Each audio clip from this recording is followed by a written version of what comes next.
jàngal la diine. waaw loolu la yàlla dogal. da lay wane ba ñëpp gis la mu jàngal la diine. xam nga lu tax. waaw. daa màgg baax am jom. waaw xam boppam. ami nawle am personnalité.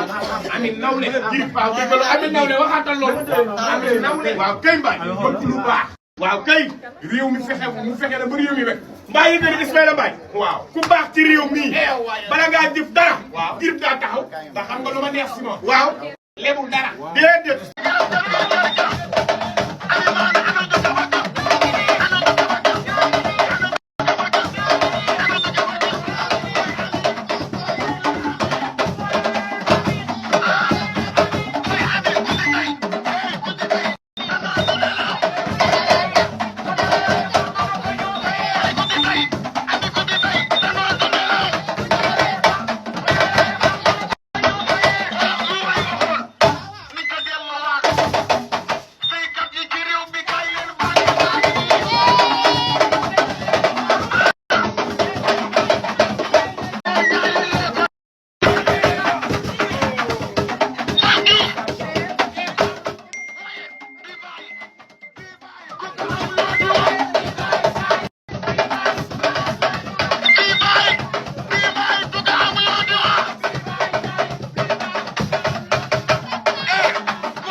macha allah laf ca Pape Diouf yaa baax waaye ndokk na bi nga nu takkalee bu baax.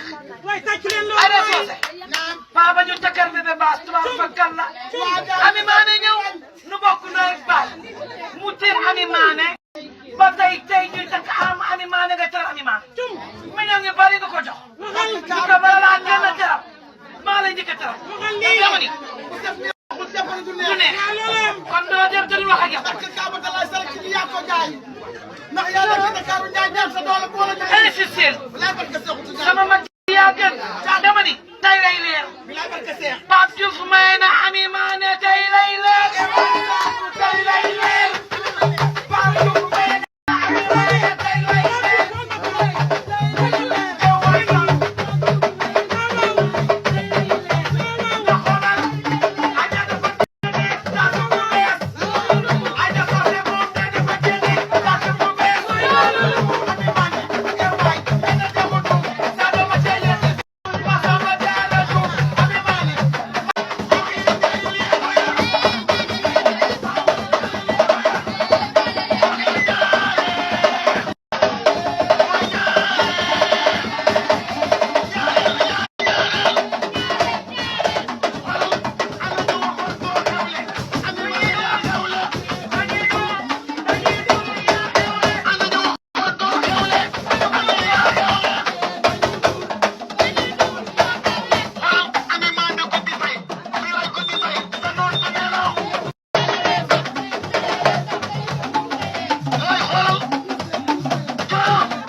macha allah laf ca Pape Diouf yaa baax waaye ndokk na bi nga nu takkalee jaay bu baax Ada Socé Paa ba ñu takkal bébé baas tubaab fakkal la Ami Mané ñëw nu bokk nawet baal mu tiim Ami Mané ba tey ñuy takk Ami Mané nga teral Ami Mané millions yu bari nga ko jox ñu ko bala laa kenn teral maa lay njëkk a teral dama ni du neex kon doo dem te du wax ak yow ndax yaa nekk Ndakaaru Njaay dem sa doole boo la joxee insistel sama mag yaa gën dama ni tey lay leer Pape Diouf may na Ami Mané tey lay leer tey lay leer Pape Diouf may na Ami Mané tey lay leer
waaw loolu la yàlla dogal. da lay wane ba ñëpp gis na mu jàngal la diine. xam nga lu tax. waaw. daa màgg baax am jom. waaw xam boppam. ami nawle am personnalité. ami nawle. Girif waaw dégg nga ami nawle waxaatal loolu. ami nawle. waaw kay mbaay. bëgg lu baax. waaw kay. réew mi fexe na ba réew mi rek. mbaa yi nga Ismaïla Mbaye. waaw ku baax ci réew mii. bala ngaa jëf dara. waaw Girif daa taxaw. ndax xam nga lu ma neex si moom. waaw. lebul dara. déedéet. lebul dara. déedéet. Girif dara. Girif lebul.